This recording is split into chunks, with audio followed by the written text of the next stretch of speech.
नमोस्तु महाराज जी। महाराज जी, मैं एक आर्टिस्ट हूँ और मैंने अभी हाल ही में आचार्य श्री की पेंटिंग बनाई है, मुझे सौभाग्य मिला। तो महाराज जी, जैसे हम किसी मुनि की, संत की या जिनबिंब की पेंटिंग बनाते हैं तो वो अपनी कला का अभ्यास है या वो भी एक तरह का ध्यान है या पुण्य संचय है? एक आर्टिस्ट अपनी कला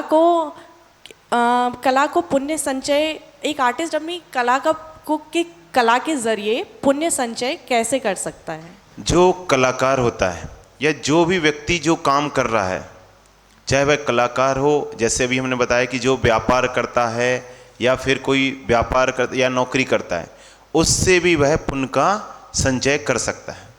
जैसे आपने आचार्य भगवान श्री विशुद्ध सागर जी की पेंटिंग बनाई, उनका चित्र बनाया, जिस समय आप बना रहे थे तो आपके भाव क्या चल रहे थे? उस समय निरंतर ही आपके भाव विशुद्ध से भक्तिमय भाव थे, जो भक्तिमय भाव होके जो आप आचार्य श्री के एक एक अंग का जो एक निर्माण कर रहे थे, जो उस चित्र पर आप उनके अंगों को गिर रहे थे, तब आपके अंदर भक्ति की जो ज्वाला है वो स्फुरमान होती है। वही पुण्य का आश्रय का कारण है। जहाँ पर आप अपने बच्चों का भी अगर चित्र बनाते हो, किसी संसारी जीव का चित्र बनाते हो, तो वो राग दृष्टि रहती है, तो वहाँ श्रद्धा के भाव नहीं होते, वहाँ भक्ति के भाव नहीं होते।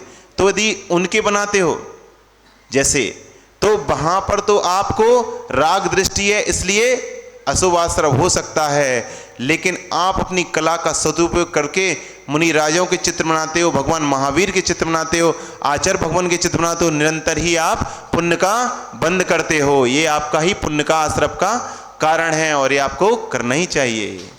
नमोस्तु।